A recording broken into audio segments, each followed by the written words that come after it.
আল্লাহ রাব্বুল আলামিন অনুগ্রহ করে আমাদেরকে প্রথমে মানুষ বানিয়েছেন, এরপরে মানুষের মধ্যে কোনো গাছের পূজারি না বানিয়ে, কোনো মাছের পূজারি না বানিয়ে, কোনো মাজার পূজারি না বানিয়ে, কোনো পাথরের মূর্তি পূজারি না বানিয়ে মানুষ হিসাবে আল্লাহ তাআলা তার গোলাম হওয়ার তৌফিক দান করেছেন। এই জন্য বলি আলহামদুলিল্লাহ।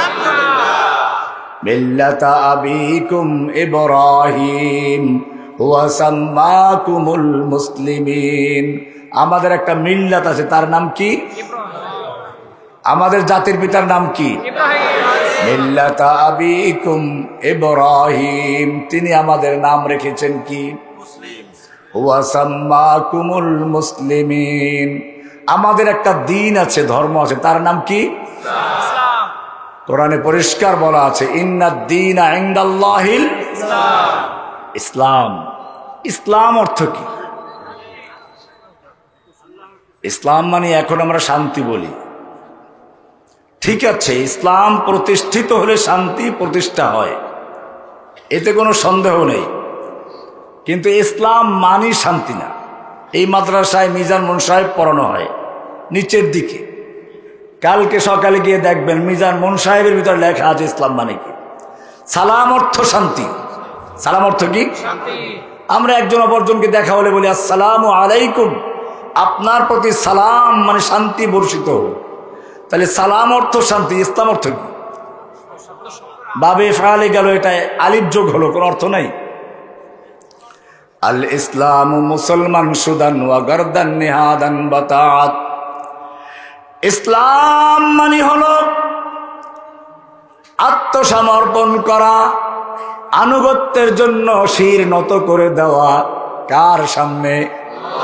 কোন খাজা বাবার সামনে, গাজা বাবার সামনে, ল্যাংটা বাবার সামনে, দরগাওয়ালার সামনে, দুর্গাওয়ালার সামনে, দেবদেবীর সামনে। কুল ইন্না সালাতি ওয়া নুসুকি ওয়া মাহইয়ায়া ওয়া মামাতি লিল্লাহি রাব্বিল আলামিন। জোরে বলো সুবহানাল্লাহ। ইন্না সালাতি ওয়া নুসুকি, আমার সালাত, আমার কোরবানি, আমার ত্যাগ, আমার জীবন, আমার মৃত্যু সব কার জন্য? সব কিছু আল্লাহর জন্য। ইসলাম মানে আত্মসমর্পণ করে। ইসলাম মানে কি? কার কাছে? শুধু মসজিদে, খালি রমজান মাসে?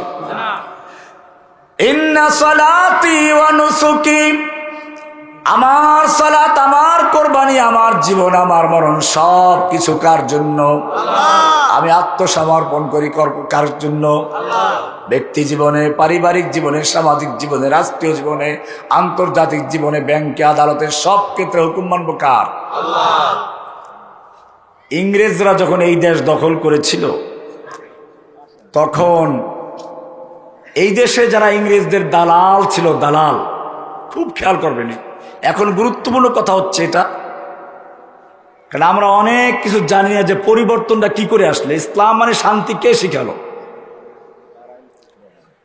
ইংরেজ যখন এই ভারতবর্ষ দখল করলো, কাদের থেকে দখল করেছিল? কাদের থেকে? হ্যাঁ, মুসলমানদের থেকে। ভারতবর্ষ দখল করে ওদের দালালদেরকে নিয়ে বসলো, পরামর্শ করতে লাগলো, আমরা ভারতবর্ষ দখল করেছি,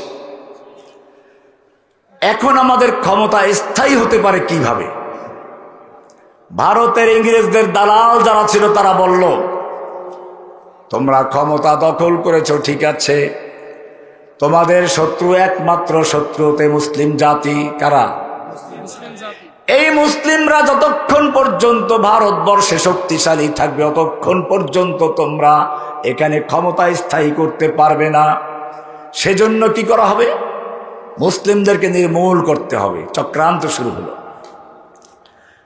আপনারা জানেন দারুল উলুম দেওবন্দ মাদ্রাসা, এইসব কওমি মাদ্রাসার মূল মাদ্রাসা যেটা ভারতের, আমি ওখানের ছাত্র। 90-91 আমি দেওবন্দে পড়াশোনা করেছি। এই দেওবন্দ মাদ্রাসার প্রতিষ্ঠা হয়েছিল ইংরেজ বিরোধী আন্দোলন থেকে। ইংরেজরা মুসলমানদের হত্যা করার শুরু করলো। ডক্টর টমসন একজন ইংরেজ দার্শনিক, ঐতিহাসিক, তিনি লিখেছেন দিল্লির চাঁদনি চক থেকে খয়বর পর্যন্ত রাস্তার দুই পাশে এমন কোনো গাছ ছিল না যেই গাছের প্রত্যেকটা ডালে ডালে এক একজন আলেমকে ফাঁসি না দেওয়া হয়েছিল। ওলামায়ে কেরামদেরকে শূকরের চামড়ার ভিতরে ঢুকিয়ে তারপরে ঘোড়ার পায়ের সঙ্গে বেঁধে দেওয়া হতো। এইভাবে নির্যাতন করে করে হত্যা করা হতো। ওলামায়ে কেরামদেরকে শুলিবিদ্ধ করা হতো। ওলামায়ে কেরামদেরকে দ্বীপে নির্বাসন দেওয়া হতো। ইলমুস সিগা কিতাব যারা পড়েন তারা জানেন, ভূমিকায় লেখা আছে। ওই কিতাবের লেখক বলেছেন যে আমি কিতাবটা লিখেছি আন্দামান দ্বীপে বসে।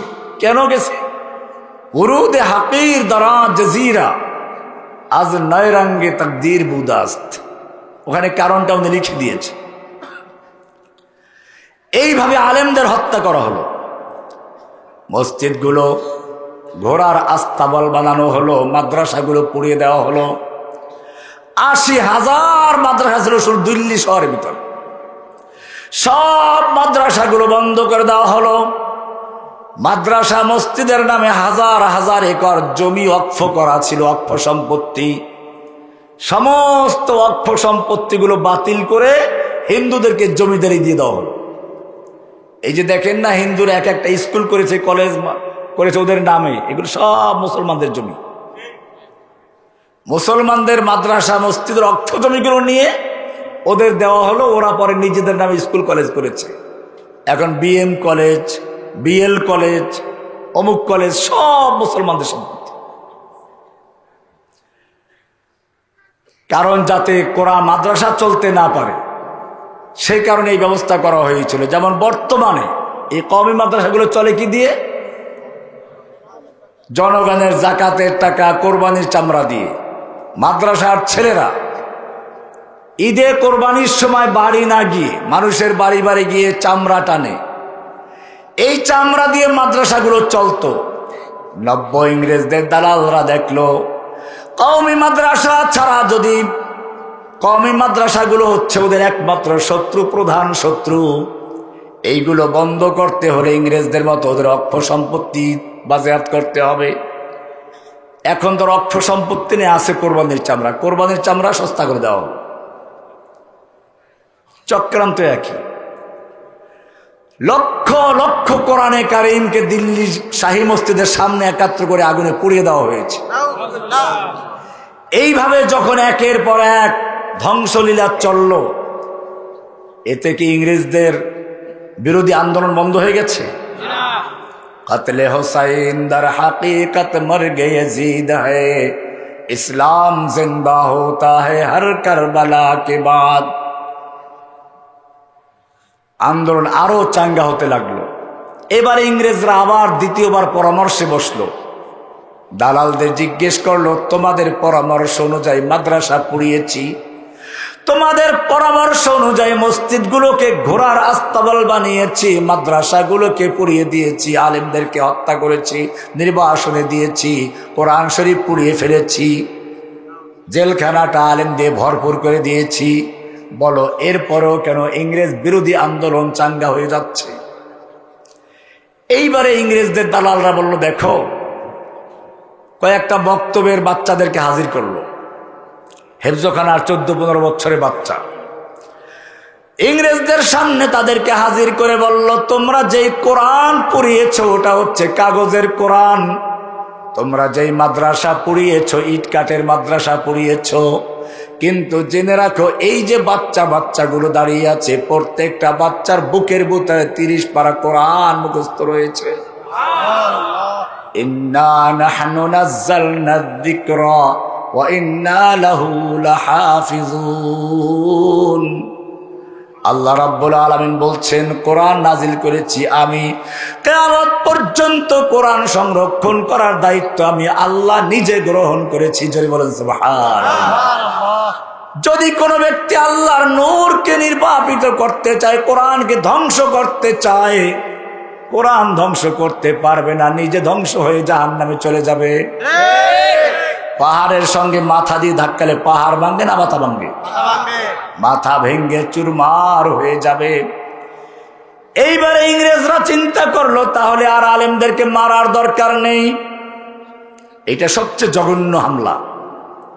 এতক্ষণ যা হচ্ছিল মুসলমানদের উপর হামলা হচ্ছে, মুসলিম মারা যাচ্ছে, ইসলামের কোনো পরিবর্তন করা সম্ভব হয় নাই। এখনো ফিলিস্তিনে হামলা হচ্ছে, প্রতিদিন মুসলিম মারা যাচ্ছে। ইসলামের উপরে ইসলামের কোনো পরিভাষা চেঞ্জ করা সম্ভব না, সম্ভব কিনা?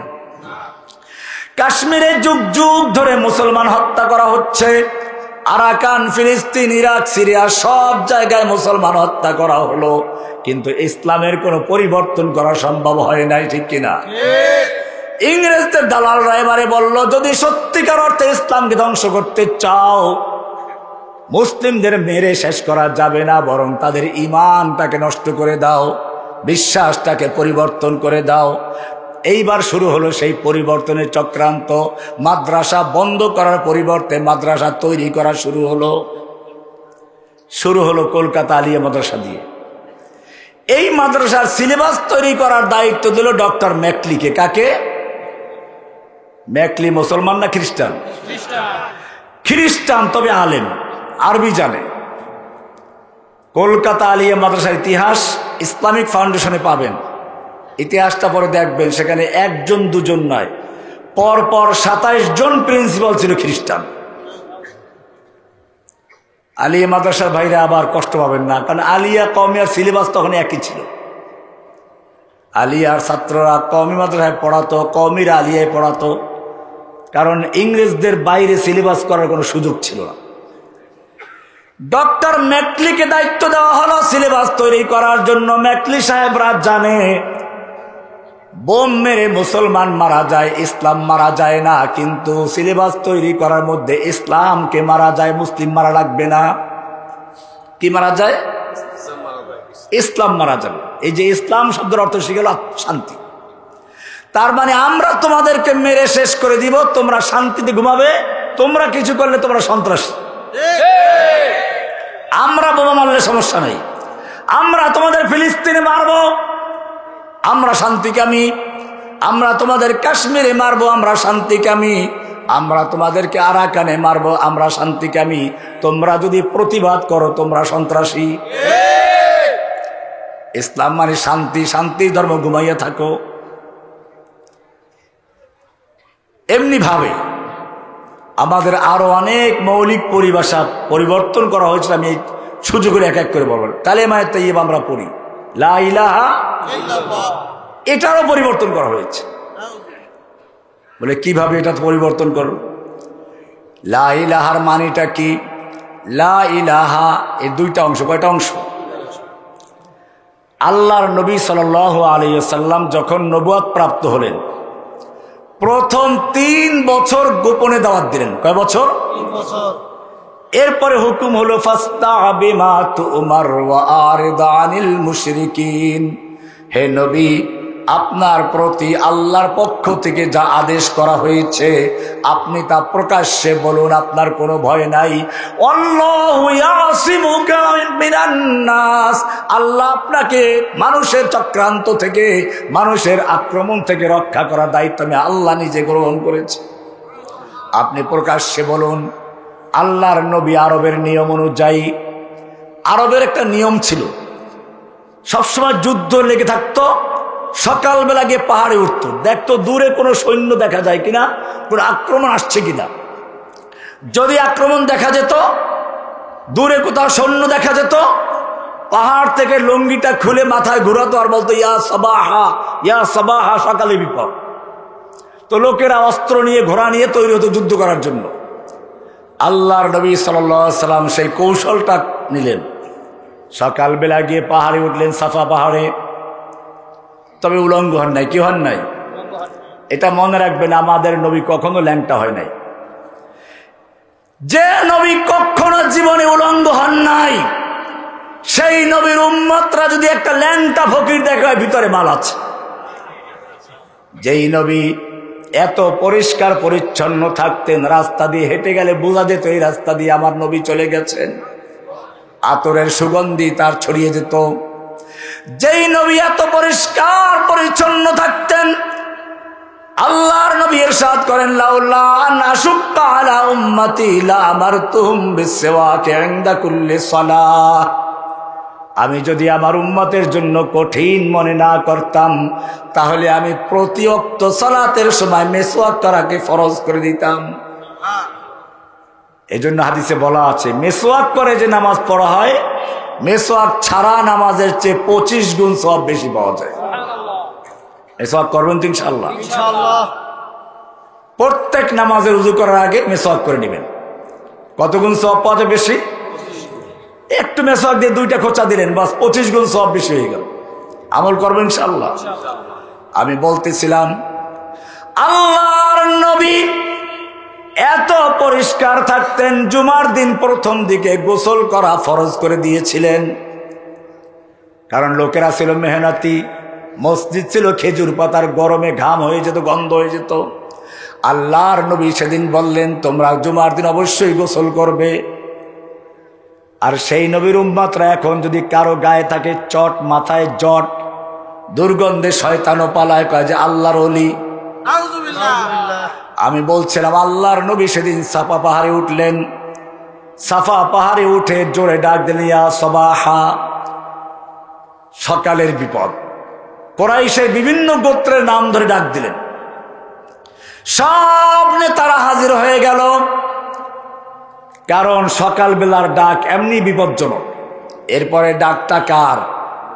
ওই যুবকের, যেই যুবক কখনো প্রতারণা করে না, ছলনা করে না, ধোঁকাবাজি করে না, যেই যুবক মক্কায় সকলের কাছে আল আমিন হিসেবে পরিচিত, সেই যুবক নিশ্চয়ই কোনো ভয়াবহ পরিস্থিতি লক্ষ্য করেছে, ডাক দিয়েছে। সকলে হাজির হয়ে গেল। এইবারে আল্লাহর নবী সাফা পাহাড় থেকে ডাক দিলেন, ও আমার কুরাইশের লোকেরা, নেতারা, আমি যদি তোমাদেরকে বলি এই পাহাড়ের অপর প্রান্তে তোমাদের শত্রু বাহিনী ওত পেতে বসে আছে, বিশ্বাস করবে কিনা? সব নেতারা বলল, অবশ্যই বিশ্বাস করব। মা জাররাবনাকা কাযিবান কত্তু, আমরা আপনার থেকে কখনো মিথ্যা শোনার অভিজ্ঞতা অর্জন করি নাই। এইবারে আল্লাহর নবী কি বলেন শুনুন। ও আমার মক্কার নেতারা শোনো, লাউ কুলতুম কালিমাতান ওয়াহিদাতান, যদি তোমরা একটা কথা মেনে নাও, একটা বাক্য মেনে নাও, তামলিকুনা বিহাল আরব, তোমরা গোটা আরব দেশের মালিক বনে যাবে। ওয়াতাদিনু লাকুমুল আজম, অনারব বিশ্ব তোমাদের দিন গ্রহণ করবে। কয়টা কথা? মাত্র একটা কথা মেনে নিলে পরে গোটা আরব দেশ তোমাদের মালিকানা চলে আসবে, অনারব বিশ্ব তোমাদের ধর্ম গ্রহণ করবে। আবু জাহেল খুশি, ওয়ালাও বিআশারা, তার 10টা বলো, সহ্য হচ্ছে না, দেরি করো না। এইবারে আল্লাহর নবী সেই একটা কথা যখন বললেন, সঙ্গে সঙ্গে তার সব লোক বিপক্ষে চলে গেল। এতক্ষণ পর্যন্ত যারা আল আমিন বলে খেতাব দিত, তারা শত্রু হয়ে গেল। সেই একটা কথা কি? এই কথাটাই আমাদের ভালো করে বুঝতে হবে। এটাই ঈমানের মূল ভিত্তি। আমাদের দেশের লোকেরা তসবিহ তাহলিল কম করে না, নামাজ পড়ে, রোজা রাখে, হজ করে, যাকাত দেয়, পর্দা পশিদা ভালোই করে, দরকার আছে, ঠিক আছে। একটা লোক রাস্তার থেকে একটা মহিলা ধরে নিয়ে আসছে, ধরে এনে তাকে উজু করাইলো, গোসল করাইলো, নামাজ পড়ায়, রোজা করায়, কোরআন পড়ায়, বোরকা পড়ায়, হেজাব পড়ায়, সব কঠোর শরিয়া মেনে ঘর সংসার করে, কিন্তু বিয়ে করে নাই। কি করে নাই? কি করে নাই? কোনো মূল্য আছে? আগে কি করতে হবে? ঠিক তেমনি ভাবে একজন মুসলিমকে সব ইবাদতের পূর্বে একটা কথা সাক্ষ্য দিতে হবে, আশহাদু আল্লা ইলাহা ইল্লাল্লাহ। আল্লাহর নবী সেই কথাই বলছেন, ও মক্কার নেতারা, তোমাদেরকে আমি একটা কথা বলবো, যদি একটা কথা মেনে নিতে পারো, তামলিকুনা বিহাল আরব, গোটা আরব দেশের তোমরা মালিক বনে যাবে। ওয়াতাদিনু লাকুমুল আজম, অনারব বিশ্ব তোমাদের দিন গ্রহণ করবে। কয়টা কথা? সেই একটা কথা কি? আর দেরি সহ্য হচ্ছে না, বলছেন, ইয়া আইয়ুহান নাস কুলু লা ইলাহা ইল্লাল্লাহ তুফলিহুন। ও বিশ্ব মানব, এইবার আর মক্কার নেতাদেরকে সম্বোধন করা হচ্ছে না, সমস্ত বিশ্বের মানুষদেরকে বলা হচ্ছে, এমনকি রুহু জগতের মানুষদেরকেও বলা হচ্ছে, ইয়া আইয়ুহান নাস, ওহে বিশ্ব মানব, কুলু লা ইলাহা ইল্লাল্লাহ, তোমরা বলো লা ইলাহা ইল্লাল্লাহ। সঙ্গে সঙ্গে আবু লাহাব খেপে গেল, আবু জাহেল খেপে গেল। আবু লাহাব আল্লাহর নবীকে মারতে উদ্যত হলো, দুহাত উচ্চ করে মারতে গেল। একটা লোক এখন নবীর সামনে নাই, নবীর পক্ষে নেই। কি ছিল সেই কালেমার ভিতরে? আবু লাহাবরা বুঝতে পেরেছে লা ইলাহা ইল্লাল্লাহর দুইটা অংশ। কয়টা অংশ? লা মানে নেই, ইলাহ মানে কোন মাবুদ। মাবুদ মানে কি? যার আব্দ করা হয়, গোলামি করা যায়, আনুগত্য করা যায়, দাসত্ব করা হয়, হুকুম মানা হয়। লা ইলাহা, কোন মাবুদ নেই যার আনুগত্য করা যায়, হুকুম মানা যায়। ব্যক্তি জীবনে, পারিবারিক জীবনে, সামাজিক জীবনে, রাষ্ট্রীয় জীবনে কোনো ক্ষেত্রে কারো হুকুম মানা যাবে না ইল্লাল্লাহ। কার ছাড়া? ইল্লা মানে ছাড়া, আল্লাহ মানে আল্লাহ। এটা এরকম যেমন পুরাতন বিল্ডিং এ রং করতে গেলে আগে মানুষ কি করে? পুরাতন রংটা ঘষে মেজে ধুয়ে মুছে পরিষ্কার করে, তারপরে ঠিক তেমনি ভাবে লা ইলাহা মানে হচ্ছে সব গায়রুল্লাহকে পরিষ্কার করা। অন্তরের থেকে যত গায়রুল্লাহ রয়েছে, সব গায়রুল্লাহ, দেবদেবী, খাজা গাজা যত আছে সব উৎখাত করে একমাত্র ইল্লাল্লাহকে বসানো। লা ইলাহা মানে তাখলিয়া, ইল্লাল্লাহ মানে তাহলিয়া। লা ইলাহা নফি, ইল্লাল্লাহ ইসবাত। তার মানে আল্লাহ ছাড়া যত গায়রুল্লাহ সবকিছু উৎখাত করতে হবে। লা ইলাহা, এটার নাম তাওহীদ। এটার নাম কি? এক। আপনি অনেকগুলো শূন্য লেখলেন, কোনো মূল্য আছে? একটা শূন্য, কোনো মূল্য আছে? দুই শূন্য, কোনো মূল্য আছে? এবারে আপনি একটা এক লেখলেন, একটা শূন্য দিলেন, ডান পাশে কত হবে? আর এক শূন্য, আর এক শূন্য, আর এক শূন্য, আর এক শূন্য। এক আছে। এখন আপনি যত শূন্য লাগাবেন একের মূল্য তত। ঠিক তেমনি ভাবে তোমার লা ইলাহা ইল্লাল্লাহ যদি ক্লিয়ার হয়, লা ইলাহা ইল্লাল্লাহ যদি পরিষ্কার থাকে, উলাইকা কাতাবা ফি কুলুবিহিমুল ঈমান, ঈমানের বীজ, ঈমানের চারা তোমার অন্তরে লাগানো হয়েছে। এইবারে তুমি যা করবা সব ইবাদত গণ্য হবে, সব কিছু একের মূল্য বাড়াবে। এটার নাম তাওহীদের নাম কি? লা ইলাহা ইল্লাল্লাহ। লা ইলাহা ইল্লাল্লাহ। লা মানে কি? লা মানে কি? নাই। ইলাহ মানে কি? কোন মাবুদ যার আনুগত্য করা যায়, উপাসনা করা যায়, পূজা করা যায়। লা ইলাহা, কোন দেবদেবী নাই, কোন খাজা বাবা নাই, গাজা বাবা নাই, ল্যাংটা বাবা নাই। আবু জাহেল, আবু লাহাবরা বুঝতে পারলো এই লা ইলাহা শুধু একটা কালিমা না, একটা বাক্য না। এই লা ইলাহার তলোয়ারের মাধ্যমে আমাদের 360টা দেবদেবীর কর্তৃত্ব বাতিল হয়ে গেছে। এই লা ইলাহা ইল্লাল্লাহর মাধ্যমে আমাদের সংসদের আইন বাতিল হয়ে গেছে। এই লা ইলাহা ইল্লাল্লাহর মাধ্যমে আমাদের সমাজ নীতি বাতিল হয়ে গেছে। লা ইলাহা ইল্লাল্লাহ মানে হচ্ছে আমাদের ব্যক্তি জীবন থেকে শুরু করে পারিবারিক, রাষ্ট্রীয় সব জায়গায় একমাত্র এক আল্লাহর হুকুম কার্যকর হবে, কোন মানব রচিত আইন কার্যকর হবে না। লা ইলাহা ইল্লাল্লাহ। যত গায়রুল্লাহ অন্তর থেকে সব পরিষ্কার করতে হবে। এরপরে উলাইকা কাতাবা ফি কুলুবিহিমুল ঈমান। একজন ভালো কৃষক প্রথমে জমিনে চাষ দেয়। কি দেয়? চাষ দেওয়ার পরে মই দেয়। মই দিয়ে কি করে? বীজ রোপণ করে। বীজ রোপণ করে সার দেয় কিনা? ওয়াইয়াদাহুম বিরূহিম মিনহু। চাষ দেওয়ার পরে বীজ রোপণ করলো। বীজ রোপণ করার পরে কৃষক ক্ষেতের কথা ভুলে যায় না, বরং সার দেয় যাতে করে চারাগুলো মরে না যায়। সার দেওয়ার পরে কি করবে? একটু তাজা হয়ে যায়, শক্তিশালী হয়। ওয়াহাব্বাবা ইলাইকুমুল ঈমান ওয়াযায়্যানাহু ফি কুলুবিকুম ওয়াকাররাহা ইলাইকুমুল কুফরা ওয়াল ফুসুকা ওয়াল ইসয়ান। অনেক লম্বা বিষয়। আমি বলছি লা ইলাহা ইল্লাল্লাহ মানে হচ্ছে কি? সব গায়রুল্লাহকে অন্তর থেকে উৎখাত করে এক আল্লাহকে বসানো। এর নাম কি? লা ইলাহা। লা ইলাহা মানে হচ্ছে গাজা বাবা গায়রুল্লাহ, খাজা বাবা গায়রুল্লাহ, তুমি আমি গায়রুল্লাহ, দুর্গা দেবী গায়রুল্লাহ, সব গায়রুল্লাহ উৎখাত করে লা ইলাহা ইল্লাল্লাহ।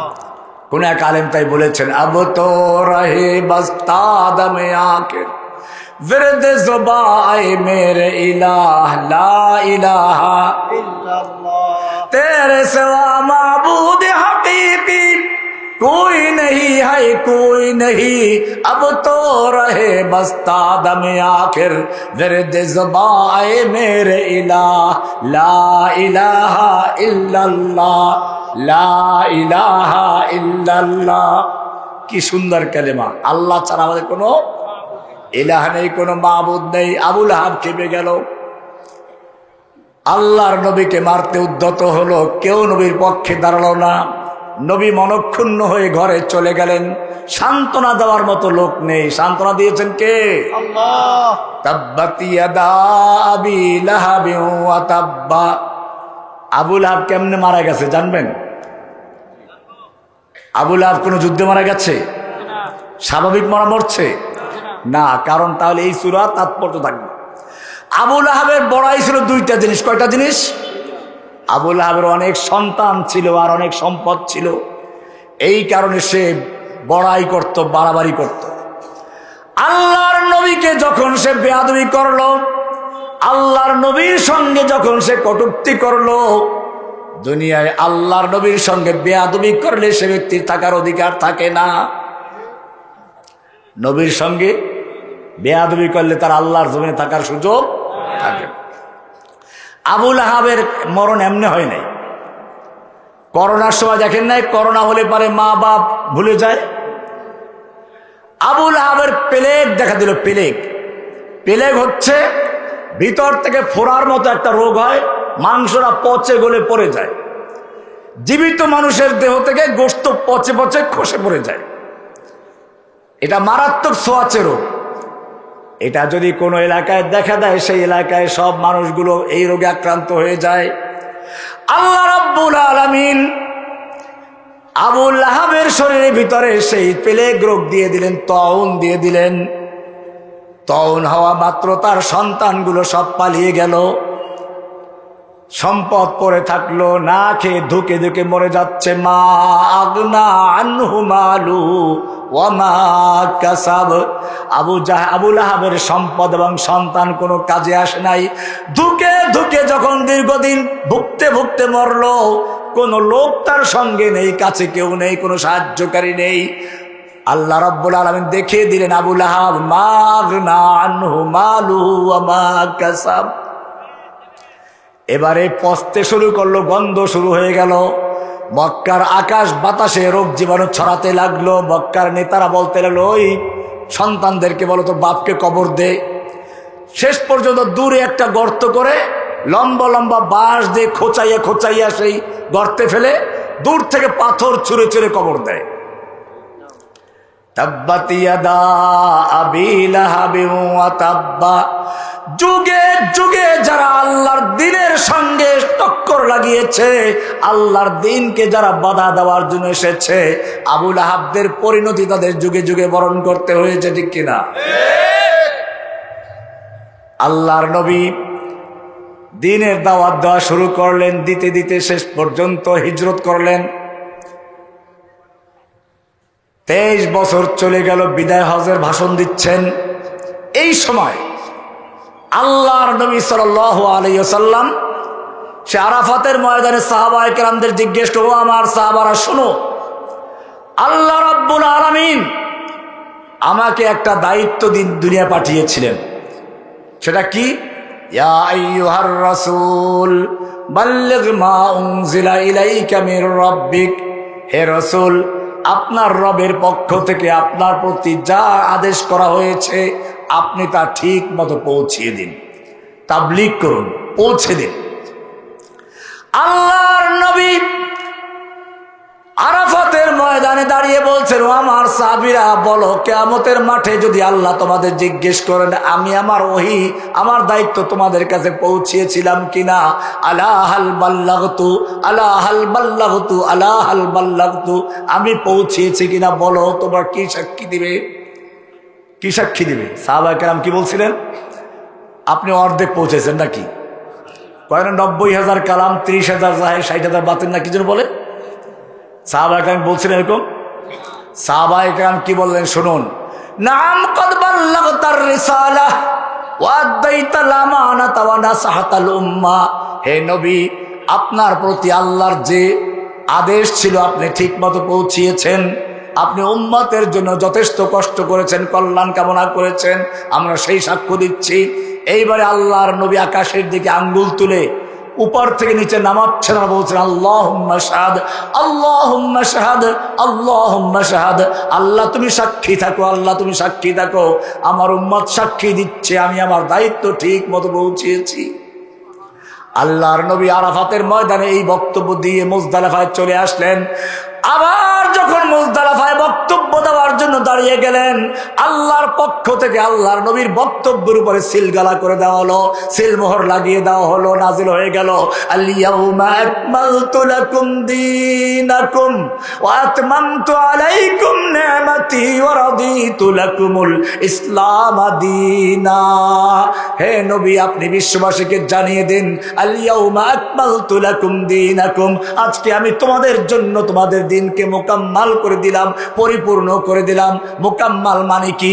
আপনি একটা বিল্ডিং তৈরি করছেন, ওই বিল্ডিং এর কাজ পূর্ণ হয়ে গেছে, চুনকাম শেষ হয়ে গেছে, একেবারে কোনো কাজ বাকি নেই। এই সময় আপনার এক ছাত্র একটা স্বর্ণের ইট নিয়ে আসলো, হীরকের ইট নিয়ে আসলো, বললো এক জায়গায় লাগান। লাগান যাবে? ছাত্র বললো ইটের মূল্য এত বেশি, আপনার পুরা বিল্ডিং এর চেয়ে মূল্য বেশি, এক জায়গায় লাগান। এখন যদি লাগাইতে হয় কি করতে হবে? ওই এক ইট পরিমাণ জায়গা ভাঙতে হবে। আল্লাহ রাব্বুল আলামিন নবীকে তাই জানিয়ে দিলেন আল ইয়াউমা আকমালতু লাকুম দীনাকুম, আজকে আমি তোমাদের জন্য তোমাদের দিন পরিপূর্ণ করে দিলাম। কিয়ামত পর্যন্ত এই দিন, এই বিল্ডিং, ইসলামের ইমারত, এর মধ্যে কোনো পরিবর্তন করা যাবে না, কোনো বেদাত করা যাবে না, কোনো সংযোজন করা যাবে না। তুমি যত কিছু নতুন সংযোজন করো সবগুলো ভ্রান্ত, সব বাতিল।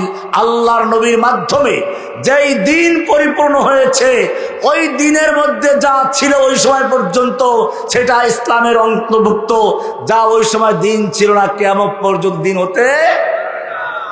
এই কারণে কোন এক আলেম বলেছেন মানিবতাদা বিদআতান ফায়ারাহা হাসানাতান ফাকাদ জামা আন্না মুহাম্মাদান সাল্লাল্লাহু আলাইহি ওয়াসাল্লাম খানা ফির রিসালা। যেই ব্যক্তি বিদআত তৈরি করলো আর বলে বিদআতে হাসানা, সেই ব্যক্তি দাবি করলো আল্লাহর নবী তার ইমান দায়িত্ব ঠিকমতো পৌঁছান নাই। কারণ আল্লাহ তো বলছেন পরিপূর্ণ করে দিলাম, আর তুমি বললা কিছু লাগবে, তাহলে মাঝখানে খেয়ানত করেছেন কি? আল্লাহর নবী খেয়ানত করেছেন? আল্লাহ বললেন আল ইয়াউমা আকমালতু লাকুম দীনাকুম, আজকে আমি তোমাদের জন্য তোমাদের দিনকে মোকাম্মাল করে দিয়েছি, পরিপূর্ণ করে দিয়েছি। ওয়া আতমামতু আলাইকুম নি'মাতি, আমার নিয়ামত তথা ওহীর ধারা আমি সমাপ্ত করে দিয়েছি। ওয়া রাদিতু লাকুমুল ইসলাম দীনা, দিন হিসাবে আমি ইসলামকে তোমাদের জন্য মনোনীত করলাম। যে বলেন সুবহানাল্লাহ। এরপরে আল্লাহর নবী কিছু বক্তব্য দিয়েছেন, সেই কথাগুলোই বলার জন্য এই লম্বা ভূমিকা আনলাম। এরপরে আল্লাহর নবী সাল্লাল্লাহু আলাইহি ওয়াসাল্লাম বলছেন, ও আমার উম্মতরা শুনো, ইয়াকুনু ফি আখিরিজ জামানি দাজ্জালুন কাযযাবুন, আমার উম্মতের শেষ দিকে এই পরিপূর্ণ ইসলামকে বাদ দিয়ে নতুন কিছু ইসলাম তৈরি হবে। ইয়াকুনু ফি আখিরিজ জামানি দাজ্জালুন কাযযাবুন, আমাদের দিন যেমন পরিপূর্ণ, আমাদের নবীও পরিপূর্ণ। কোরআন কি সুন্দর বলেছে, মা কানা মুহাম্মাদুন আবা আহাদিম মির রিজালিকুম ওয়ালাকির রাসূলুল্লাহি ওয়া খাতামান নাবিয়্যিন। মুহাম্মদ সাল্লাল্লাহু আলাইহি সাল্লাম তোমাদের কোনো পুরুষের পিতা নন। তার দুইটা কোয়ালিটি, কয়টা কোয়ালিটি? ওয়ালাকির রাসূলুল্লাহ, তিনি হচ্ছেন আল্লাহর রাসূল। তিনি কি? আল্লাহর রাসূল।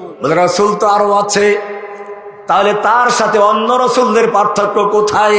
আল্লাহ বলছেন ওয়ালাকির রাসূলুল্লাহি ওয়া খাতামান নাবিয়্যিন। আরেকটা তার উপাধি আছে খাতামুন, নবুয়তের সিলমোহর লেগেছে তার উপরে, এরপরে আর কোনো নবী থাকবে না। আল্লাহর নবী সাবধান করেছেন, আমার মৃত্যু মৃত্যুর পরে অসংখ্য দাজ্জাল, অসংখ্য ভ্রান্ত দল তৈরি হবে। খবরদার, খবরদার। আল্লাহর নবী সোজা একটা দাগ দিলেন, দাগ দিয়ে তারপর ডানে অনেকগুলো দাগ দিলেন, বামে অনেকগুলো দাগ দিলেন। এরপরে মাঝখানের দাগে হাত রেখে বললেন, হাযা সাবিলুল্লাহ। এই মাঝখানের দাগটা হচ্ছে আল্লাহর রাস্তা। কার রাস্তা? আর এই ডান দিকে বাম দিকে যত রাস্তা সবগুলো শয়তানের রাস্তা। কার রাস্তা?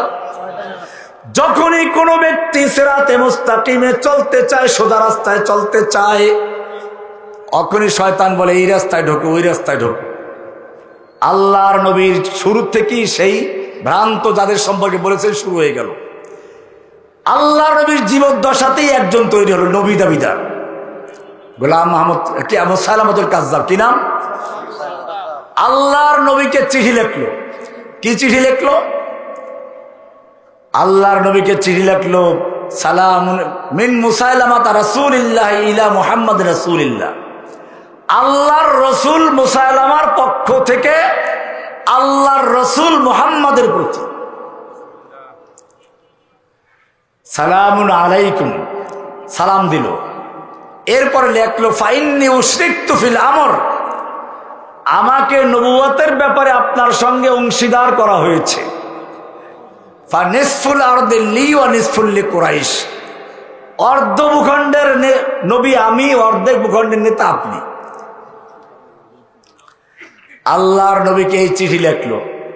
এবারে ভালো করে শুনুন আকীদার বিষয়।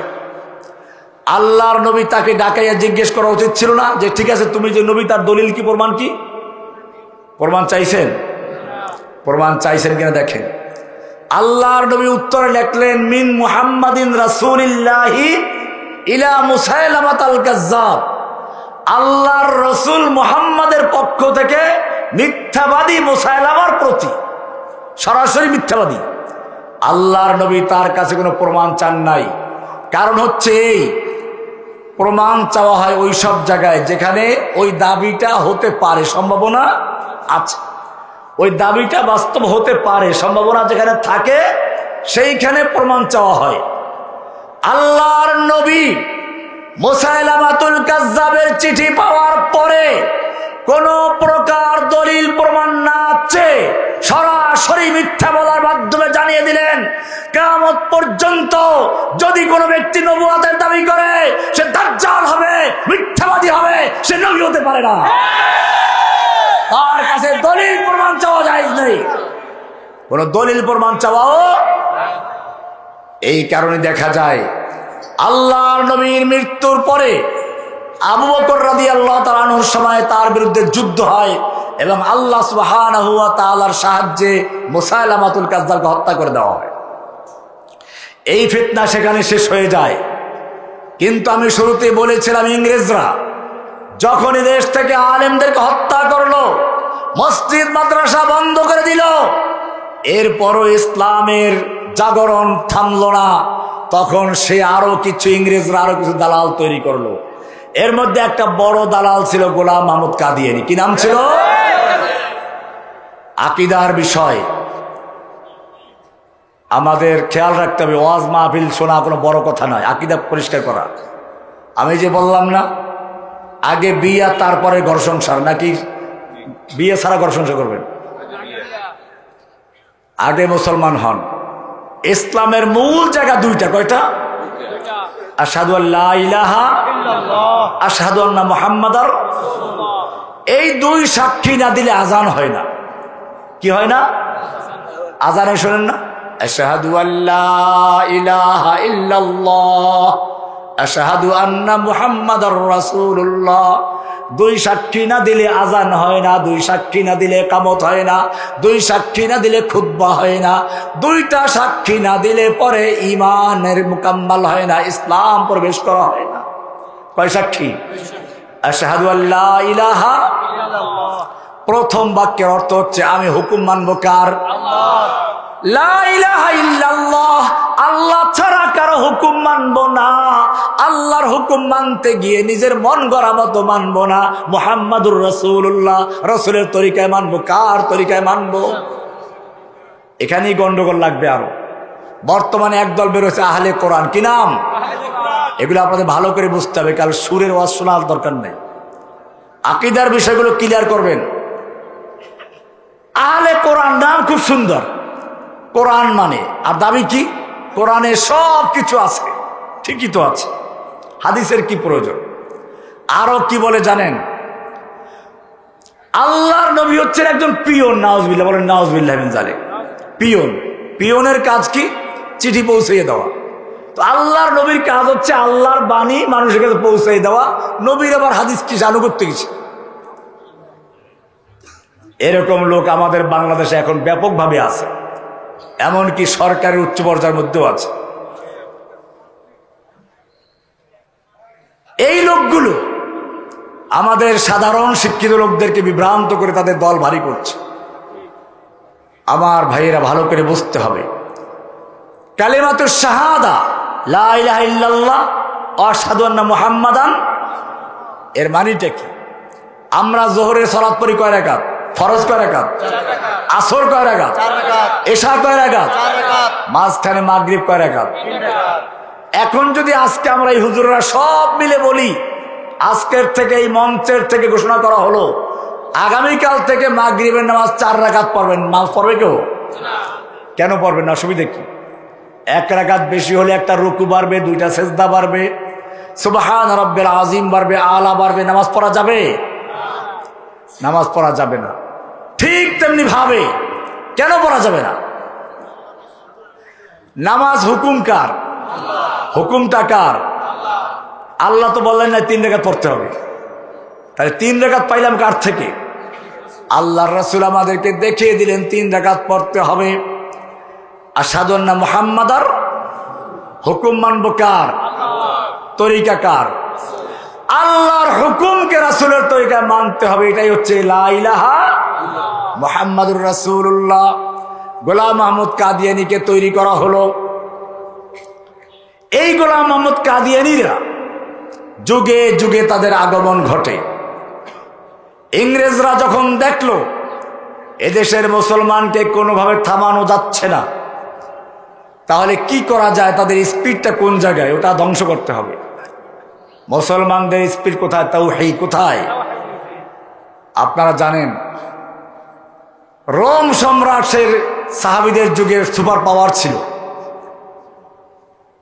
পারস্য সম্রাট আর এক সুপার পাওয়ার। ওমর বিন খাত্তাবের সময় খালিদ বিন ওলীদ রাদিয়াল্লাহু তাআলা আনহু একজন সেনাপতি। পারস্যের সম্রাটের প্রধান সেনাপতি হচ্ছে রুস্তম। 2 সেনাপতি মুখোমুখি যুদ্ধের ময়দানে।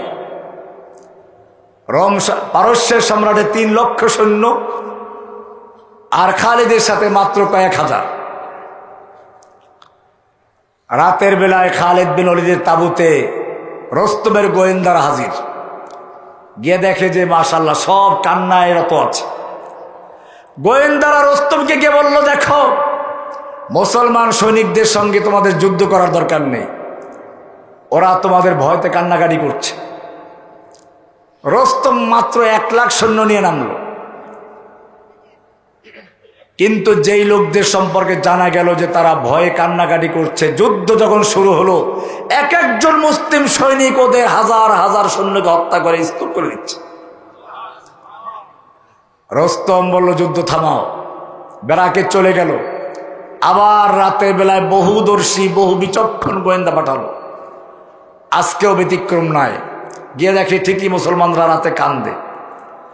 এইবারে গোয়েন্দারা তালাশ করতে গেল আসলে কান্নার কারণটা কি, কোন জায়গায় কাঁদে। এইবারে তারা কান্নার কারণ খোঁজার চেষ্টা করলো। গোয়েন্দারা দেখলো তারা কান্নাকাটি করে ঠিকই, কিন্তু তাদের ভয়তে নয়, তারা আল্লাহর দরবারে কান্নাকাটি করবে, রব্বুল আলামিন আগামীকাল যুদ্ধ শুরু হবে, তোমার দিনকে বিজয়ী করার জন্য যুদ্ধ করব, আমাকে শক্তি দাও, সাহস দাও যেন যুদ্ধ করতে করতে আমি টুকরো টুকরো হয়ে যাই, আমার লাশ যেন খুঁজে না পাওয়া যায়, আমার যেন কোনো জানাজার প্রয়োজন না হয়। ও রব্বুল আলামিন, দুশমনদের কাটতে কাটতে যেন আমার দেহ রক্তাক্ত হয়ে যায়, সেই তৌফিক আমাকে দান করো। এইবারে রুস্তমের গোয়েন্দারা বুঝতে পারলো যে কান্নাকাটি করে ঠিকই, কিন্তু আমাদের ভয়তে নয়। রুস্তমকে গিয়ে বলল, দেখো রুস্তম, মুসলিম সেনাদের বিরুদ্ধে যুদ্ধ করে বিজয় লাভ করার স্বপ্ন দেখো না। রস্তম জিজ্ঞেস করো ব্যাপার কি, মুসলমানদের সৈন্য কি আমাদের চেয়ে বেশি? বলে না, সৈন্য তো আমাদের চেয়ে অনেক কম। বলে তাহলে কি ওদের গায়ে শক্তি বেশি? বলে না, শক্তি ওদের কম। বলে তাহলে কি ওদের অস্ত্র অনেক বেশি? বলে না, অস্ত্রও কম। তাহলে আমাকে ভয় দেখাচ্ছ কেন? সৈন্য আমার বেশি, অস্ত্র আমার বেশি, শক্তি আমার সৈনিকদের গায়ে বেশি, কেন ভয় দেখাচ্ছ আমাকে?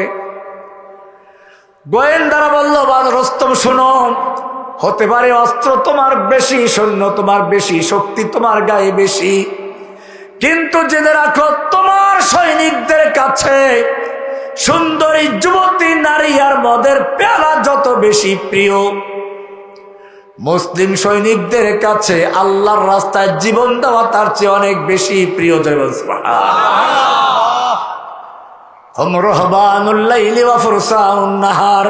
ওরা রাতের বেলায় বৈরাগী, দিনের বেলায় যোদ্ধা। এই হলো ওদের কোয়ালিটি। রাতের বেলায় জাগরণ করবো কার কাছে? না মূর্তি পাহারাদারি করবো? আমরা মূর্তি ভাঙতেও যাবো না, পাহারাদারি করতে যাবো না, খেয়াল থাকবে তো। उनको तहदीब ने हर बंद से आजाद किया, लेके काबे से सनम खाने में आबाद किया। যেই লোকগুলোর কাজ ছিল রাতের বেলায় আল্লাহর দরবারে তাহাজ্জুদে দাঁড়িয়ে কান্নাকাটি করবে, সেই লোকগুলো এখন মূর্তির সামনে গিয়ে পাহারা দেয় আর গর্ব করে। মনে রাখবেন, কুফফারদের চক্রান্ত নতুন না। আল্লাহর নবী যখন প্রথম ওই যে বললাম গারে সফা পাহাড় থেকে দাওয়াত শুরু করলেন, কুফফাররা প্রস্তাব নিয়ে আসলো আবু তালেবের কাছে, আবু তালেব তোমার ভাতিজা কি চায়? যদি নেতৃত্ব চায়, মক্কার নেতৃত্বের মুকুট তার মাথায় পরিধান করিয়ে দিব। যদি সম্পদ চায়, আমরা চাঁদা করে তাকে মক্কার সবচেয়ে বড় ব্যবসায়ী বানিয়ে দিব। যদি সুন্দরী নারী বিয়ে করতে চায়, মক্কার সবচেয়ে সুন্দরী নারী তাকে বিয়ে দিব। একটা শর্ত, তাওহীদের দাওয়াত বন্ধ করতে হবে। আবু তালেব গিয়ে আল্লাহর নবীকে জানিয়ে দিল। আল্লাহর নবী বললেন, আমার চাচা শোনো, ওরা এইগুলো নয়। যদি আসমানের সূর্যটাকে এনে আমার হাতে তুলে দেয়, চন্দ্রটাকে আর এক হাতে তুলে দেয়, আমি মুহূর্তের জন্য তাওহীদের কালেমা বন্ধ করতে পারবো না। জোরে বলেন সুবহানাল্লাহ। চলতে থাকলো। এবারে মক্কার নেতারা আর একটা প্রস্তাব নিয়ে আসলো, আগেরটার চেয়েও জঘন্য। ধর্ম যার যার উৎসব সবার। এই প্রস্তাব কার? আবু জাহেলদের প্রস্তাব। কি সুন্দর প্রস্তাব। ঠিক আছে, তোমার ভাতিজাকে বলো সে তার আল্লাহর দাওয়াত দেখ, আমাদের আপত্তি নেই, কিন্তু কিছুদিন সে আমাদের দেবদেবীর পূজা করবে, আবার কিছুদিন আমরা তার আল্লাহর পূজা করব। মিলেমিশে চলি। ধর্ম যার যার উৎসব সবার, মিলেমিশে চলি। আমাদের মেলায় সে যাবে, তার ঈদের অনুষ্ঠানে আমরা যাব, মিলেমিশে চলি। প্রস্তাব করলো কে? মক্কার কাফের আবু জাহেল, আবুল আহাবদের প্রস্তাব। ও মুসলমান জাতি, তুমি কিসের ভয় করছো? তোমার তো একটা দিন আছে। লাকুম দীনুকুম ওয়ালিয়া দীন, ইন্নাদ-দীনা ইনদাল্লাহিল ইসলাম, ওয়া মান ইয়াবতাগি গায়রাল ইসলামি দীনান ফালাই ইউকবালা মিনহু ওয়া হুয়া ফিল আখিরাতি মিনাল খাসিরিন। আফা গায়রা দীনিল্লাহি ইয়াবগুন ওয়া লাহু আসলামা মান ফিস সামাওয়াতি ওয়াল আরদি তাওআন ওয়া কারহান ওয়া ইলাইহি ইরজাউন। তোমার একটা দিন আছে, তার নাম কি? ইসলাম। আল্লাহর নবী বসে আছেন। ওমর বিন খাত্তাব এসে বলেন, ইয়া রাসূলুল্লাহ, আমরা তাওরাতের মধ্যে অনেক ভালো কিছু পাই, কিছু লিখে রাখবো। এই বলে তাওরাত পড়া শুরু করলেন। আল্লাহর নবীর চেহারার দিকে তাকাচ্ছিলেন না। আবু বকর বলে উঠলেন, ওমর তুই যদি মরে যেতিস, ওমর তুই যদি মরে যেতিস, ওমর তুই যদি মরে যেতিস, সাকিলাতকা সাওয়াকিলু ইয়া ওমর। ওমর তাকালেন আল্লাহর নবীর চেহারার দিকে। কি হলো? দেখে আল্লাহর নবীর চেহারা রাগে ক্ষোভে লাল হয়ে গেছে। সঙ্গে সঙ্গে তার ইসলামকে নবায়ন করলেন। রাদিতু বিল্লাহি রাব্বান ওয়া বিল ইসলামি দীনাও ওয়া বি মুহাম্মাদিন সাল্লাল্লাহু আলাইহি ওয়াসাল্লাম নাবিয়্যান ওয়া রাসূলা। এইবারে আল্লাহর নবী বললেন, ও মুসলমান, ভালো করে কান খুলে শুনো। আল্লাহর নবী বলেন, ও ওমর, তুই আমার সামনে তাওরাতের খণ্ড এনে পড়ছিস, জেনে রাখিস এই তাওরাত যার উপর নাযিল হয়েছিল সেই মুসা নবী যদি আজকে জীবিত থাকতো, লাউ কানা মুসা হাইয়ান, আজকে যে সেই মুসা নবী যদি জীবিত থাকতো, ওয়াদারাকা নবুওয়াতি, আমার নবুয়ত কাল পেত, মা ওয়াসিআহু ইল্লা ইত্তিবাই, তাহলে আমার অনুসরণ করা ছাড়া, আমার আনুগত্য করা ছাড়া, আমার উম্মতের অন্তর্ভুক্ত হওয়া ছাড়া তার মুক্তির কোনো, তার নিজের মুক্তির কোনো ফয়সালা ছিল না। পরিষ্কার হয়ে গেল, ইসলাম আসার পরে আগের কোন ধর্ম চলবে? যারা ইসলামের সঙ্গে অন্য ধর্মকে মিলাতে চায় তাদের ঈমান নতুন করে তাজা করতে হবে। আবু জাহেল, আবু লাহাবরা প্রস্তাব করলো, কিছুদিন তুমি আমাদের ধর্ম পালন করবে, আমাদের দেবদেবীর সামনে গিয়ে মাথা নত করবে, আমরা কিছুদিন তোমার ধর্ম পালন করব। কি সুন্দর প্রস্তাব, শান্তির প্রস্তাব। অমুসলিম জাতি ভালো করে জেনে রাখো, এই প্রস্তাবটা যেহেতু একটা সুন্দর প্রস্তাব, অনেকেই এটাকে সুন্দরভাবে গ্রহণ করছে, এই স্লোগান দিচ্ছে ধর্ম যার যার, উৎসব সবার। এই জন্য উত্তরটা স্বয়ং আল্লাহ নিজে দিয়েছেন, নবীর মাধ্যমে দেওয়ার নাই। আল্লাহ পরিষ্কার জানিয়ে দিচ্ছেন, কুল ইয়া আইয়ুহাল কাফিরুন, হে নবী আপনি বলুন, কুল আপনি জানিয়ে দিন, আপনি বলুন, ইয়া আইয়ুহাল কাফিরুন, ও কাফেরের গোষ্ঠী, ও কাফেরের দল, লা আ'বুদু মা তা'বুদুন, তোমরা যার ইবাদত করো, তোরা যার ইবাদত করিস আমি তার ইবাদত করি না, আমি যার ইবাদত করি তোরা তার ইবাদত করো না। এটা হচ্ছে বর্তমান। ওয়ালা আনা আবিদুম মা আবাদতুম, আর তোরা যার ইবাদত করিস আমি তার ইবাদতকারী নই, কখনো করব না, করি না, করব না, করি না। ওয়ালা আনা আবিদুম মা আবাদতুম ওয়ালা আনতুম আবিদুনা মা আ'বুদ লাকুম দীনুকুম ওয়ালিয়া দীন, লাকুম দীনুকুম, তোদের ধর্ম তোদের, আমার ধর্ম আমার, তোদের সঙ্গে আমার ধর্মের কোনো বিষয়টা পরিষ্কার হয়ে গেল। কাজে কোনো মুসলিমদের জন্য জায়েজ নেই অন্য কোন ধর্মের ধর্মীয় অনুষ্ঠানে যোগ দেওয়া, কোন মুসলিমের জন্য বৈধ নয় অন্য কোন ধর্মের ইবাদতখানা পাহারাদারি করা। আমরা ভাঙতেও যাব না, গড়তেও যাব না, ঠিক আছে? এটাও মনে রাখতে হবে। আমাদের কিছু লোক আবার উল্টাও বুঝতে পারেন। আল্লাহর নবী মক্কায় তাওহীদের দাওয়াত দিচ্ছেন, আবু বকর, ওমর, ওসমানের মতো লোক আল্লাহর নবীর সঙ্গে আছে, হামজার মতো বীর পাহলওয়ান, ওমরের মতো লৌহ মানব, ইচ্ছে করলে রাতের অন্ধকারে কয়েকটা মূর্তি ভাঙতে পারতেন কিনা? ভেঙেছিলেন? কেন ভাঙেন নাই? আজকে যদি কয়েকটা মূর্তি ভাঙ্গি, কালকে ওরা আরো শক্ত করে বানাবে। দেখেন না রামুতে কে বা কারা মূর্তি ভাঙলো, মন্দির ভাঙলো? এটা ওদেরই চক্রান্ত ছিল। এই চক্রান্ত করে, নাটক করে করে ইসলামের অনেক ক্ষতি করা হয়েছে। বাংলাদেশের আলেমদেরকে ইংরেজদের একটা পলিসি ছিল, ইংরেজদের সেই পলিসিগুলোর মধ্যে এখনো অনেকগুলো পলিসি বাস্তবায়ন করা হচ্ছে।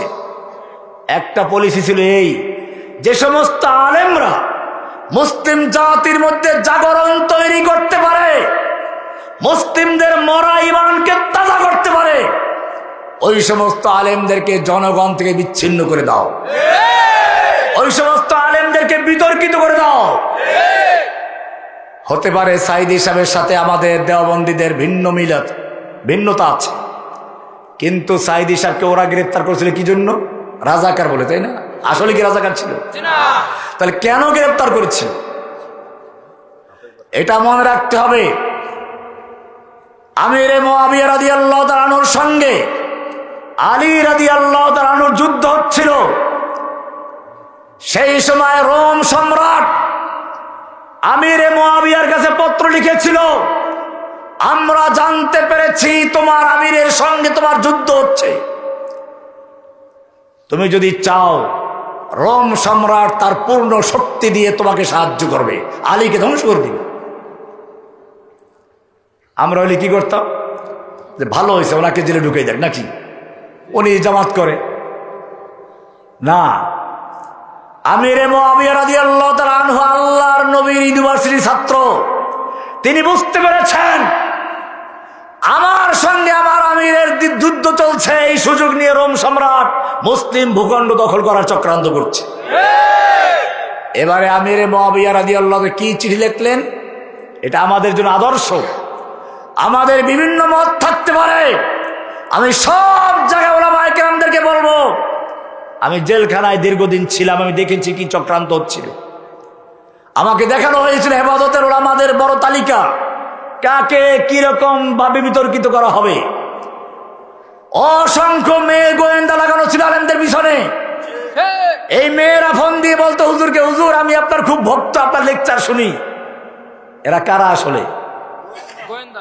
এরা প্রশিক্ষণ প্রাপ্ত গোয়েন্দা মহিলা। কিন্তু ওই আলেম সাহেব তো জানে না, সে পাইছে ভক্ত একজন, তার সাথে রসের আলাপ শুরু করে দিল, যা রেকর্ড হচ্ছে। পরে এইটা কি তার বিরুদ্ধে দাঁড় করানো। কমপক্ষে 100 আলেমের তালিকা আমাকে দেখানো হয়েছিল। রহমানী সাহেব, আপনি তো সম্মান নিয়েই চলে আসছেন, এরপরে যারা আসবে তারা সম্মান নিয়েও আসতে পারবে না। ওয়ামাকারু ওয়ামাকারাল্লাহ ওয়াল্লাহু খায়রুল মাকিরিন। ওরা চক্রান্ত করছিল, নীল নকশা আঁকছিল, আল্লাহ উত্তম নকশাকারী। যাই হোক, আমিরে মুআবিয়া রাদিয়াল্লাহু তাআলা আনহু বুঝতে পারলেন যে আমাদের মুসলিমদের মধ্যে যে বিভেদ তৈরি হয়েছে, এই সুযোগ নিয়ে কাফেররা আমাদের ধ্বংস করার পায় তারা করছে। তিনি চিঠি লিখলেন, ইয়া কালবার রোম, ওহে রোমের কুত্তা, আমার সঙ্গে আমার আমিরের যুদ্ধ হচ্ছে, এই সুযোগ নিয়ে যদি মুসলিম ভূখণ্ডের দিকে এক কদম বড়াও, আলীর পক্ষে যুদ্ধ করতে গিয়ে প্রথম যে লোকটা জীবন দিবে সে লোকটা হচ্ছে আমিরে মুআবিয়া রাদিয়াল্লাহু তাআলা আনহু। রোম সম্রাট বুঝতে পারলো যে না, এখানে কাজ হলো না। আমাদের দুর্ভাগ্য, যখন আল্লামা সাঈদী সাহেবকে গ্রেফতার করা হয়েছিল রাজাকারের তকমা দিয়ে, তখন যদি এদেশের ওলামায়ে কেরাম ঐক্যবদ্ধভাবে তার পক্ষে দাঁড়াতো, তাহলে তারপরে আর মাহমুদুল হক সাহেবকে নারী কেলেঙ্কারি জেলে যেতে হতো না।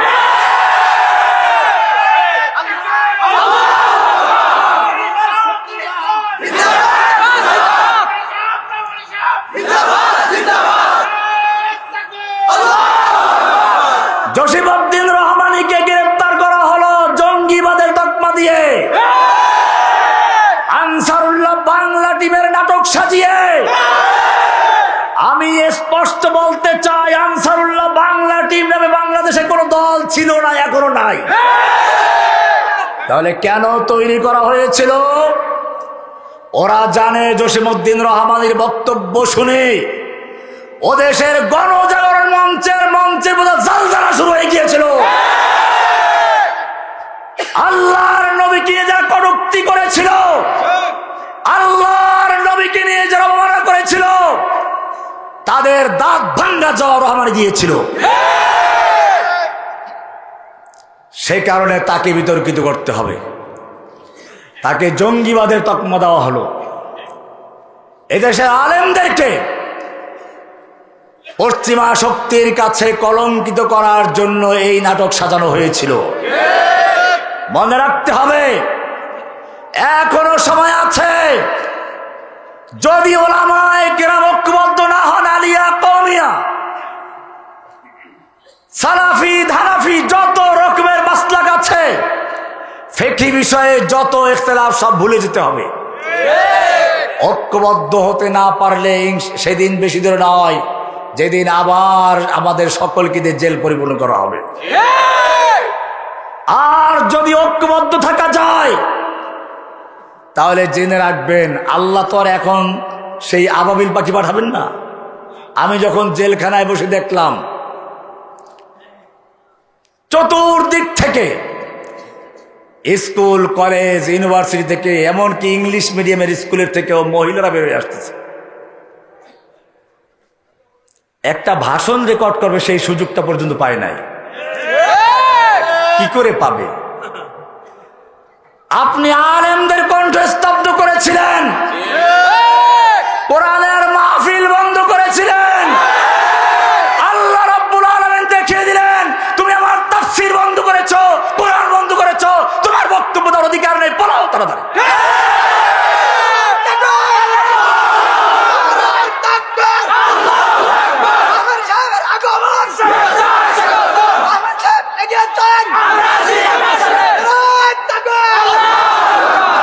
ভাইয়েরা আমার, আমাদের মনে রাখতে হবে, আমি বলছিলাম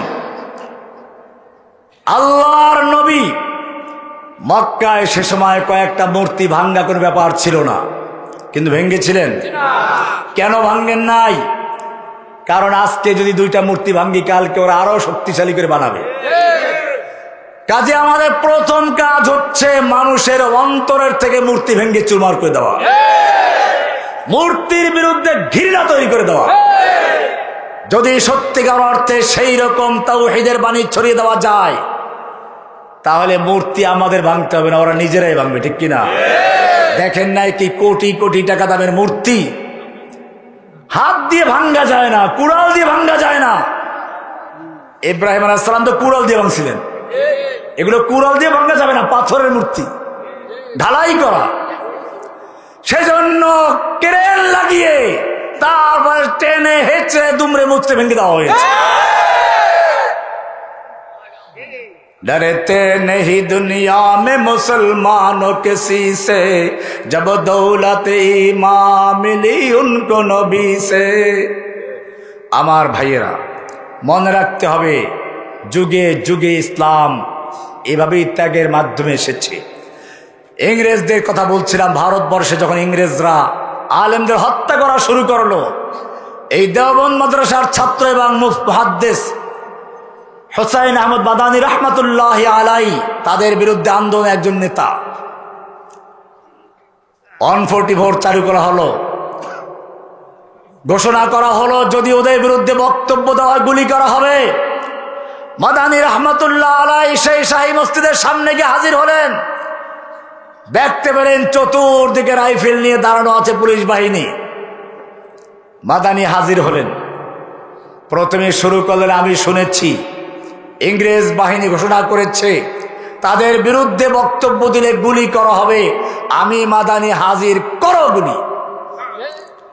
এই বলে যখন তিনি তার শেরওয়ানির বোতাম খুলে দিলেন, করো গুলি বলে হুঙ্কার ছাড়লেন, ইংরেজ সৈনিকদের হাত থেকে রাইফেলগুলো ঝরঝর করে পড়ে গিয়েছিল। এবারে তিনি ইংরেজদের উদ্দেশ্যে বক্তব্য শুরু করলেন। কি বলেছিলেন? সাগামিরো গরবাজিরো মোশেরা দেওয়া কুনন্দ ইচনি আর কানে দৌলত মুলকেরা বেরা কুনন্দ। আমি আমাদের দেশটা বলছি না, বলছি ইংরেজদের কথা। সাগ আমির, সাগ মানে কি কুকুর, সাগ মানে কি আমির মানে বাদশাহ, প্রধানমন্ত্রী। প্রধানমন্ত্রী হচ্ছে কুকুর, ক্যাবিনেট মন্ত্রী হচ্ছে বিড়াল, এমপি হচ্ছে ইঁদুর। সাগ আমির ও গোরবাজির, গোরবা অর্থ বিড়াল, গোরবা উজির মানে বিড়াল হচ্ছে মন্ত্রী। মোশেরা দেওয়া কুনান্ত, ইঁদুর হচ্ছে এমপি। সংসদের অবস্থা কি হবে? যেই সংসদে কুকুর, বিড়াল আর কি ইঁদুর। ইচনিয়ার কানে দৌলত মুলকেরা বেরা কুনান। এইরকম সংসদ যেই সরকারের, সেই সংসদ দিয়ে দেশ চলতে পারে না, সেই সংসদ দিয়ে লুটপাট হতে পারে। 1 লাখ 2 লাখ নয়, 18 লক্ষ কোটি টাকার ঋণগ্রস্ত করে তারপরে পালাতে পারে, ঠিক কিনা?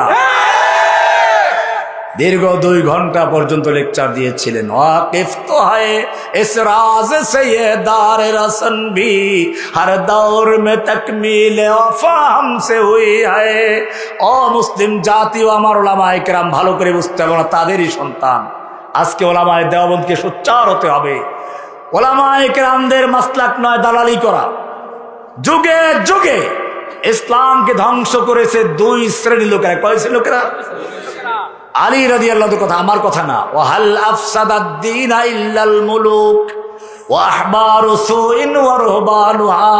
যুগে যুগে দুই শ্রেণীর লোকেরা ইসলামকে ধ্বংস করেছে। এক হচ্ছে এক প্রকারের শাসক, এক হচ্ছে কি শাসক, ওয়ারহবানুহা, আর দ্বিতীয় নাম্বার হচ্ছে ওই শাসকদের পাঁচটা গোলাম একদল আলেম। শাসকদের গোলাম আহমদ কাদিয়ানি ইংরেজ সৃষ্ট প্রথমে বুজুর্গ, তারপরে ইলহাম, তারপরে ছায়ানবী, তারপরে নবী, পূর্ণাঙ্গ নবী হলো। এই আহমদ কাদিয়ানির অনুসারী বাংলাদেশে আছে কিনা? আমরা কেবল দাবি জানাই কাদিয়ানিদেরকে অমুসলিম ঘোষণা করো। ঘোষণা করবে কি? আপনি কার কাছে দাবি করতেছেন? আমি আমার ভাইদেরকে বলবো, গোলাম আহমদ কাদিয়ানিদেরকে অমুসলিম ঘোষণা করার দাবি করার প্রয়োজন নেই। এমন আন্দোলন বিপ্লব তৈরি করতে হবে, বাংলাদেশের ক্ষমতা হাতে নিয়ে কাদিয়ানিদেরকে অমুসলিম ঘোষণা করতে হবে।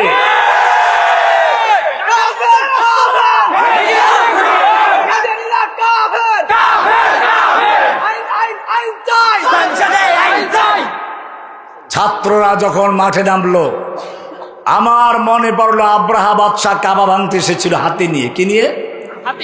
হাতি দিয়ে কাবা ভাঙবে কেমনে?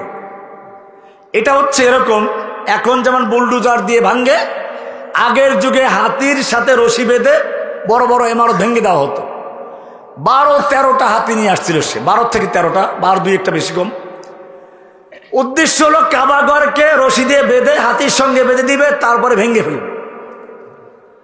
বাতনে মুহাসসার পর্যন্ত আসলো। আব্দুল মুত্তালিব তখন কাবার মোতাওয়াল্লি। ওরা ওখানে এসে মক্কায় কিছু লোক পাঠালো, মক্কা থেকে কিছু ছাগল দুম্বা নিয়ে গেল। আব্দুল মুত্তালিব ওখানে গেলেন কার কাছে? দেখা করার জন্য আব্রাহার কাছে। আব্রাহা একটা ভ্রাম্যমান সিংহাসন নিয়ে এসেছিল। আব্দুল মুত্তালিব সম্পর্কে তার আগেই জানা ছিল, মক্কার মোতাওয়াল্লি, সম্ভ্রান্ত ব্যক্তি। আর আব্দুল মুত্তালিবের চেহারাও ছিল সুন্দর, দেখতে খুব ভালো ছিল, যে কোনো লোক দেখলে তাকে সম্মান করবে। আব্দুল মুত্তালিবকে দেখা মাত্র আব্রাহা তার সিংহাসন থেকে নিচে বসে পড়ল। আব্দুল মুত্তালিব গেলেন, মনে করলো বাইতুল্লাহ নিয়ে, কাবা নিয়ে আলোচনা হবে। আব্দুল মুত্তালিব সরাসরি বললেন, শোনো, আমি লম্বা কোনো আলোচনা করব না, তোমার সৈনিকেরা আমাদের কিছু দুম্বা ভেড়া বকরি নিয়ে এসেছে, ওইগুলো ফেরত দাও। আব্রাহা বললেন, কেমন কথা? আমি তো আপনার সম্পর্কে অনেক বড় ধারণা রাখতাম, আপনাকে দেখার পরে সেই বড়ত্ব আরো বেড়ে গেছিল, কিন্তু আপনার কথা শুনে মনে হলো একেবারে আপনি কিচ্ছু না। বলে কেন? কেন হচ্ছে এই যে আপনি আলোচনা করবেন কাবা নিয়ে, যেই কাবার সঙ্গে আপনার সম্মান জড়িত, যেই কাবার সঙ্গে আপনাদের ব্যবসা বাণিজ্য জড়িত, সেই কাবা নিয়ে আলোচনা না করে আপনি করতে আসছেন দুম্বা ভেড়া নিয়ে। আব্দুল মুত্তালিব কি বলেছিলেন জানেন? আব্দুল মুত্তালিব বললেন, শোনো, আমি এই দুম্বা ভেড়ার মালিক, ওই নিয়ে কথা বলতে এসেছি, আর ওই কাবা যেটা তুমি ভেঙতে এসেছো ওটার মালিক আরেকজন, তোমার সঙ্গে তিনি বুঝপাড়া করবেন। আল্লাহ বুঝপাড়া করেন নাই? আলাম তারা কাইফা ফাআলা রাব্বুকা বিআসহাবিল ফিল আলাম ইয়াজআল কাইদাহুম ফি তাদলিল। যেদিন দেখলাম স্কুল থেকে কলেজ থেকে বাচ্চা বাচ্চা পিচ্চিরা পর্যন্ত বের হয়ে আসতেছে, তখন মনে পড়লো সেই কথা, কি আল্লাহ তারা এই যুগে আবাবিল পাঠাতে, এখন আর আবাবিল পাখি লাগে না, কি আছে? আমাদেরকেও মনে রাখতে হবে, আন্দোলন আমাদেরকে শিক্ষা দিয়েছে, আমরাও যদি ইসলামের হুকুমত বাস্তবায়ন করার জন্য তাওহীদ ভিত্তিক, কোরআন ভিত্তিক, সুন্নাহ ভিত্তিক রাষ্ট্র গঠন করার জন্য তাওহীদের শিক্ষা সাথে নিয়ে, ঈমানি শক্তি সাথে নিয়ে নামতে পারি, ইনশাআল্লাহ সেদিন বেশি দেরি নয়, যেদিন বাংলার সংসদে কালিমা খচিত তাওহীদের পতাকা উড্ডীন হবে ইনশাআল্লাহ। আমাদের আর দাবি করার প্রয়োজন হবে না। আমরা কি কেবল বারবার দাবি করব, নাকি রাষ্ট্র ক্ষমতা হাতে নিয়ে কাদিয়ানীদেরকে সহ সকল বাতিলের মোকাবেলা করব? সেজন্য আমাদেরকে সেই প্রস্তুতি নিতে হবে। আল্লাহ সুবহানাহু ওয়া তাআলা আমাদের সকলকে বিষয়গুলো বুঝার এবং আমল তৌফিক দান করুন। আমিন।